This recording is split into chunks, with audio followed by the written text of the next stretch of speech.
नमस्कार दोस्तों, भारत के लिए बिहार और यूपी दो इम्पोर्टेंट राज्य हैं, किंतु यह दूसरे राज्यों की तुलना में इतना गरीब और इतना पिछड़ा क्यों है? तो आइए जानते हैं इस वीडियो में पूरी डिटेल के साथ। Number 1, unequal land distribution and permanent settlement act. Bihar और यूपी का बैकवर्ड होने का प्रमुख कारण में से एक है परमानेंट सेटलमेंट एक्ट, जिसे लॉर्ड कॉर्नवेल के द्वारा 1793 में इंट्रोड्यूस किया गया था। इस नियम के तहत जमींदारों को फिक्स टैक्स का भुगतान करना होता था। चाहे बाढ़ हो या सुखाड़, उन्हें फिक्स टैक्स ही पे करने होते थे और निर्धारित समय पर टैक्स पे नहीं करने पर उनके जमीन की नीलामी की जाती थी। नीलामी के समय अधिक भूमि शहर के धनी वर्गों के लोगों ने ले लिया था, जिन्हें कृषि का कोई अनुभव ही नहीं था। इस तरह भूमि का अनइक्वल डिस्ट्रीब्यूशन हो गया। भूमि का अनइक्वल डिस्ट्रीब्यूशन सामाजिक समस्याओं जैसे गरीबियों को जन्म देता है। जमींदारों के बच्चे के पास गरीबों की तुलना में एजुकेशन और जीवन यापन करने के लिए अधिक पावर और पैसे थे। नंबर 2,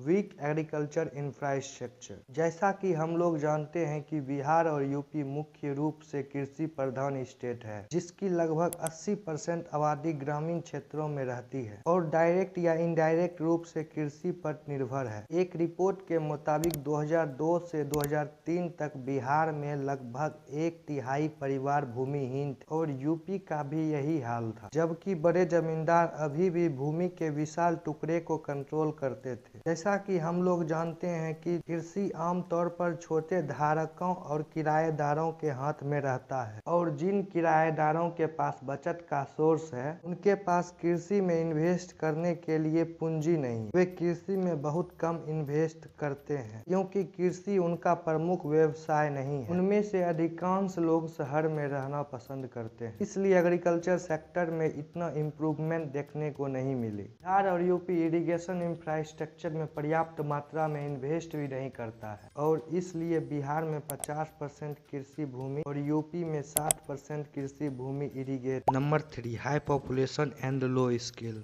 पॉपुलेशन बढ़ाने में बिहार और उत्तर प्रदेश का ज़्यादा योगदान रहा है। बिहार और उत्तर प्रदेश में आबादी का एक बड़ा हिस्सा के पास कोई स्किल ही नहीं है और बिहार में औद्योगिक क्षेत्रों की अनुपस्थिति के कारण बढ़ते कम स्किल पॉपुलेशन के कृषि क्षेत्रों पर दबाव बनाई है, जिससे ग्रामीण का करीबन हिस्सा अनस्किल्ड है और ज्यादातर कृषि में लगे हुए हैं। कई लोग गुजर बसर करने के लिए दूसरे स्टेट में माइग्रेट कर जाते हैं। इस प्रकार बिहार और यूपी का एक बड़ा आबादी आर्थिक विकास में योगदान नहीं दे सकती। Number 4, lack of fund provided by centre. Central government state government को फाइनेंशियल सपोर्ट करता है। बिहार और यूपी को विकास करने के लिए केंद्र से कम प्रति व्यक्ति आवंटन प्राप्त हो रहा है। किसी भी अनदर स्टेट की तुलना में 7वीं योजना 1990 तक बिहार और यूपी को राष्ट्रीय औसतन आवंटन के लिए आधे से भी कम प्राप्त हुआ। 8वीं योजनाओं के बाद भी बिहार और यूपी को आवंटनों का एक बार फिर कम दिया गया। यदि नियोजित आवंटन की तुलना विकसित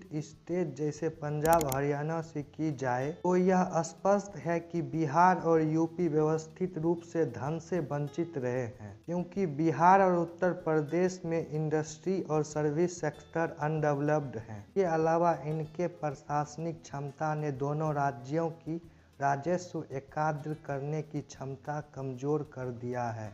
कमजोर प्रशासनिक क्षमता के कारण बिहार और उत्तर प्रदेश में डेवलपमेंट फंड का कम उपयोग हुआ है। उदाहरण के लिए 8वीं और 9वीं योजना में बिहार के सभी डेवलपमेंट फंड के उपयोग 50% से भी कम थी। Number 5, unstable politics. किसी भी स्टेट में सुशासन और मजबूत राजनीति नेतृत्व विकास में महत्वपूर्ण भूमिका निभाती है। बिहार और उत्तर प्रदेश का खराब प्रदर्शन भी जाति आधारित राजनीति के कारण नहीं है। अधिकांश राज्य राजनीति दल ध्रुवीकृत मतदान प्रणाली पर काम कर रही है। इन दोनों राज्यों में लोग अपने जाति के आधार पर चुने जाते हैं। 1991 से 2002 के बीच 3 राष्ट्रपति शासन और 8 से अधिक सरकार परिवर्तन के साथ बिहार की राजनीति अनस्टेबिलिटी को दर्शाता है। यह अनस्टेबल पॉलिटिक्स आर्थिक विकास को नुकसान पहुंचाता है।